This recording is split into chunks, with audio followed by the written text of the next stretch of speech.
In this video, we'll learn how we can navigate a file in Vim. Before learning navigation in Vim, there is something that we have to unlearn first. We don't have to use arrow keys that we have been using for years. I know unlearning something is even harder than learning something new, but again, practice is the key here. So instead of arrow keys, we have to use H, J, K, and L keys. And these are no random keys. If we look at our keyboard, these keys are present on home row of keyboard so that these can be easily accessible at any point in time, because left, right, up, down are the most basic motion that we'll be performing frequently. So let's open a file. So for going down, we'll press J. J will move our cursor one line down and K will move one line up. So J and K for up and down. Now to go to right, we'll be using L. And to go to left, we'll be using H. So these are the very basic motion that we have. Now let's say we are here and we want to, let's say, jump to this line. So these are 1, 2, 3, 4. So we can combine these motion with numbers also. So if you want to jump 4 lines, we'll do 4J, 4 lines down.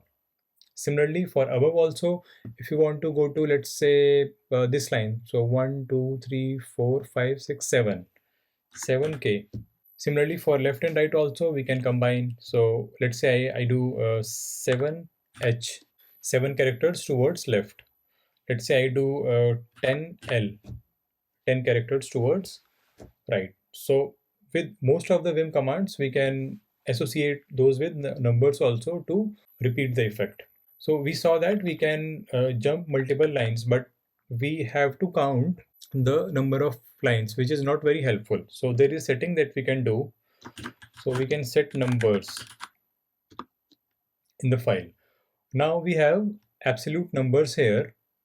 And now let's say we are here at line 3 and we want to, let's say, at line 10. So we don't have to calculate, we'll do simply 7J, because 10 minus 3 is 7. If you want to go to this line, the 4 line difference, so we'll do 4K.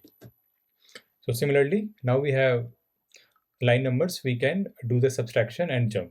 The good news is that instead of doing this subtraction, we can perform this operation without any subtraction also. So there is another setting which is called as set relative number. Now see the magic. We are at line 6 and above also it starts from 1, 2, 3, 4, and below also it starts from 1, 2, 3, 4 again. Now 6 is the absolute line number and this is 13 down with respect to this line. So we'll do 13J. Similarly, going to this line, 16K. So this relative number makes things very easy. We don't have to do any subtraction. Now this setting, set number and relative number that we have done is only specific to this Vim instance, because we opened a file in Vim and then we did some settings from going into the command mode. This is not persistent across all the files.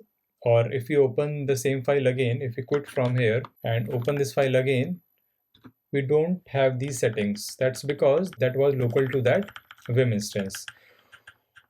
To achieve that, if we do some setting and it should be present in all the files, we can add these settings to vimrc file. So what we'll do, we'll open the vimrc file which is present in our home directory and the name is .vimrc. This is a hidden file. We'll add those settings here. Set number, set relative number. I have other settings also in the file. So these things I generally use. If you want to refer my vimrc file, I have link in description. Now we'll save this file and if we open that again, now we have these settings, number and relative number. Finally, if we added these settings to vimrc file, it will be present in all the Vim instance that we open. Let's say for some instance we don't want this setting, so we can unset that also. So no relative number and then set no number. This will unset those settings for specific Vim instance. If we never want that setting, just go ahead in vimrc and delete those settings. And this works in short form also. We can do set nu also. This will also do nu or number, one and the same thing. And then again set no nu. So this was about basic motion and vimrc. Now let's say we want to go to end of the line. We can press $shift 4. This will bring our cursor to end of the line. To go to beginning of the line, we'll press 0. We can be anywhere in the line. So let's say we are here and we are anywhere in the line. If we press $, we are at the end of the line, and if we are anywhere and we press 0, we are at the beginning of the line. So these are the commands for going at the beginning or at the end of the line. Now we have some page up down commands also. I'll open a big file to demo that. So we'll open this file and let's say we want to page down. So we can use Control F. This is moving forward. Pages forward, Control F. And for page backward, Control B. Now again, this can also be combined with numbers. So let's say we do 3, Control F. This has performed page down thrice because we added 3. Similarly, 3, Control B, 3 times page up or page backward. And now let's say we want to go to the top of the file. We can press G. This will move the cursor to the first line. To go to the last line, we can press G. Now to go to a specific line, there are multiple ways to go to a specific line. The simplest way is to go to command mode and type the line number. Let's say I want to go line 50, enter. We are at line 50. There is another way also. What we can do is we can use G. So let's say now we want to go to line 70. So we'll do 70 G. This will move our cursor to line 70. The last way is to use G also with line number. So let's say I want to go to line 40. So we'll do 40 G. This will move to line 40. So these are the commands to go to top of the file, bottom of the file, and multiple ways to go to a specific line number. Now going to a specific line number, we can do this while opening file also.